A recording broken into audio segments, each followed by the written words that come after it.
Welcome to the Martin Bailey Photography Podcast. It's December 31, 2021, and this is episode 765.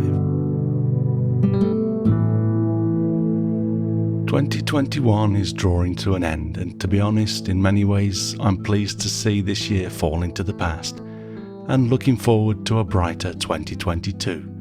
Although with my winter tours not possible, we aren't going to get off to a very good start. Still, my yearly top 10 selection of my own images is an important part of my year, and I know that some of you listeners and readers enjoy this, so I've sat down on December the 30th to go through my yearly ritual. Before we jump into the top 10, I'd like to take a moment to reflect on the year. I can't complain, I'm still alive, which is something that 5.4 million others can't say. I'm kind of amazed that the world has been in the grip of this virus for 2 years now, although experts did warn that it would probably take up to 3 years to get through this. I think my general optimistic tendencies just hoped we'd handle this better. The governments around the world seem to be handling things with varying degrees of incompetence, and the Japanese government has actually done a pretty reasonable job of getting more than 80% of the population vaccinated, although they are dragging their feet with the third vaccination.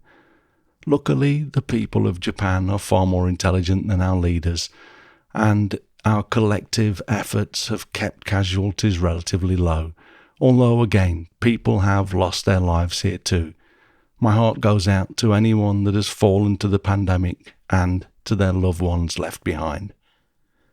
Apart from gaining even more unnecessary pounds through the increased lack of exercise, I've gotten through the year healthy, considering I have a hole in my sphenoid bone that leaks cerebrospinal fluid if I take enough medication to shrink the remains of my brain tumour to the point that it no longer completely plugs up the hole.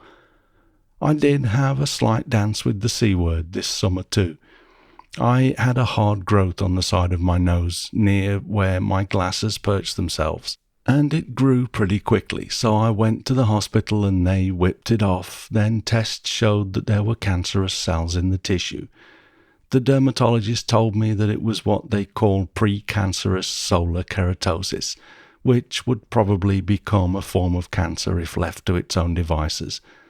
I'm told that although I may get more, there isn't really anything to worry about, and that suits me fine. There's plenty of other stuff to worry about, and as a terminal optimist, I'm pretty good at not worrying too much about things that I have little control over. I haven't done so well not getting concerned about my lack of ability to travel and pursue my passion for landscape and wildlife photography. Apart from the much-needed visit to the Tatsusawa Falls in October, it seems that almost every time I try to plan something, the pandemic tightens its grip on us again, putting the mockers on my plans.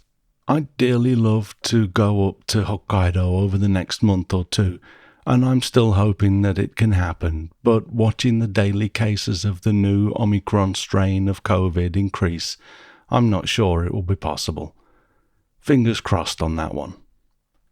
Anyway, let's have a look at my 2021 photographs. This is something that I've done each year since 2007, and I'll put a link into the show notes that you can click on to view all of the previous years. I'm running a little short on time as I've had a few reports of issues with the software that I've developed that have taken a bunch of time that I put aside to do this. So I'm not going to go into quite as much detail as I usually do. It's also a pretty light year anyway, with my new passion for microscope photography somewhat dominating my selection, so we'll whiz through this relatively quickly. As usual, I started by creating a folder to drop my first pass of images into. As I work through the year, I drop all of the images that I'm happy with into a folder in my finals catalogue, which I keep on a separate SSD to my main shoot drive, which contains everything for the year. So far, my most productive year was 2018, with 1,452 images that I was happy with. For 2021, I have 333 images. The last time I had less than that was 2010 at 230 images, and all years from 2005 and earlier. After my first pass through my images, I had 66 shots in my selection, and as you can see in the screenshot that I've embedded into the post, and you can also see if you're listening on a device that supports chapters, it was a pretty colourful crop of images. I'm grateful that I was able to stay somewhat productive with the microphotography.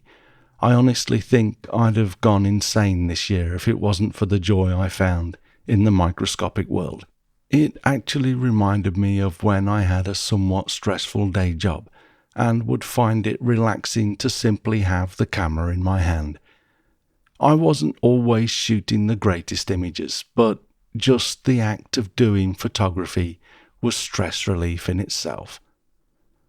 After my first selection, I went through and removed all of the obvious offenders. I was never going to have 4 yellow flower shots, for example, but wanted to have another look at all of them before picking one or throwing them all out. This was more difficult than I thought it would be, and that is why this is such a valuable exercise. Editing skills are important, and although I do this regularly as part of my job, selecting your favourites from a year's work is never easy, even when the year was as crazy as this one. I ended up with 32 images after my second pass. I just over halved my selection, but I was stuck to a degree on what to remove next. I was actually not looking forward to this process this year because it's been such a... But looking at this screenshot, I'm feeling a lot better. Despite the work lacking the grand landscapes and majestic wildlife that I hang my hat on, it's still qualitatively work in the most part. The difficulty now is in removing some of the images that I know are simply left in the selection for variety. I kept the more abstract yellow flower shot, but the cherry blossom photo really does nothing for me. I can't justify keeping it in the selection simply to show that I did more than the microscopy work. How I feel about an image as it comes onto the screen is an important indicator, and I feel a slight dip in my mood as that one comes onto the screen, so out it goes. And as bad as I feel removing it, the woodpecker shot doesn't really cut the mustard either, so out that goes as well. I also removed the Shinjuku eye photo from a few weeks ago. I like it, but it doesn't do that much for me. From an artistic perspective, as I got down to 13 images, I decided that the plankton shot had to go too, and the black and white flower head shot seemed out of place at this point too. Compared to what's left, I might as well remove the final abstract flower shot after all, leaving me with the final 10. That leaves me with just 2 real-world photos, and the other 8 are microscope shots. Of those 8, only the scarab beetle is still something that we could just about see with the naked eye. I'll quickly walk you through the final selection before we wrap up for this episode. We'll look at these in chronological order rather than a ranking. This first image from the beginning of May was one of the first shots that started to really draw me into the microphotography world. These are citric acid crystals sandwiched between 2 polarizer filters, which causes these beautiful colours, and the rainbow colours that we'll see in some of the following images as well. The flower of crystals here grew around a speck of fibre that had gotten onto the microscope slide and kind of seeded the growth into this particular pattern. The next image is one of my favourite sodium sulfite crystal shots. The colours are really appealing to me. This was also one of the first shots to show me the potential of these microscopic crystal formations, we're looking here at less than 0.5 millimeter of the world. The next image is another sodium sulfite crystal shot, looking like an explosion in space to me. The fact that we can imagine these forms to be pretty much anything is probably part of the attraction for me. Here is the scarab beetle that I mentioned, which was shot with my stereo microscope as opposed to my compound microscope.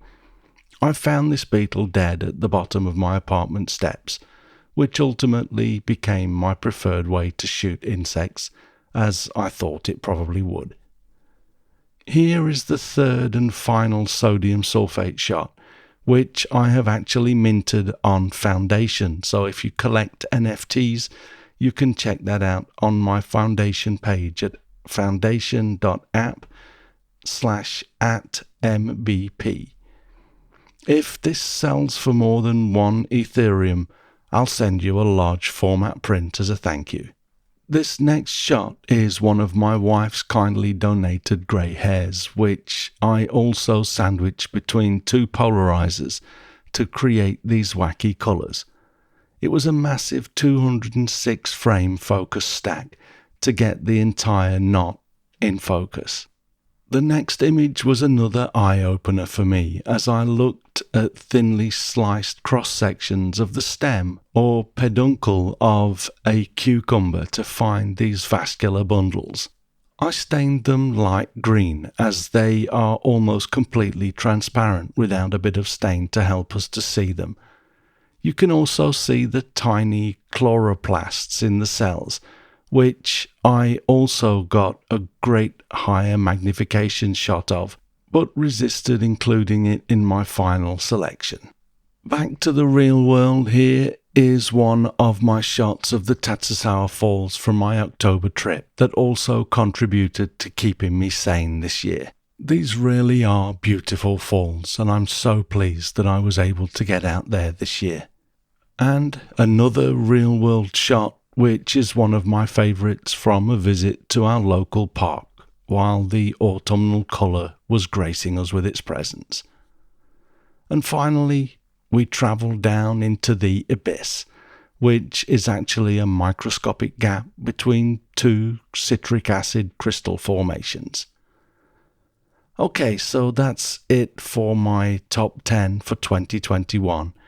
A very different year from previous years, but as my selection shows, microscope photography is probably here to stay as one of my chosen photographic genres. That's not to say that I'm not chomping at the bit to get back out into the field, but under the circumstances, I'm relatively happy with the year. As usual, I'd like to invite anyone that has selected your own top 10 to leave a comment and share a link to your work with me and the rest of the audience. And finally, a huge thank you to our new Patreon supporters, Larry, Char, and Paul, who, along with the rest of the patrons, are awesome supporters of the Martin Bailey Photography Podcast. So we'll wrap it up there. All the best for 2022. Thanks for listening today. If you enjoy this podcast, please consider supporting us on Patreon, which comes with various tiers of benefits depending on your contribution, although all tiers provide access to the full blog posts for more than 760 episodes, as well as access to the MBP community. For details, check out our Patreon page at mbp.ac/Patreon. You can find me on Instagram, Facebook, Twitter and LinkedIn, and links to everything that I'm up to are at martinbaileyphotography.com, so do drop by and take a look. I'll be back next year with another episode, but in the meantime, you take care and have a great week, whatever you're doing. Bye bye.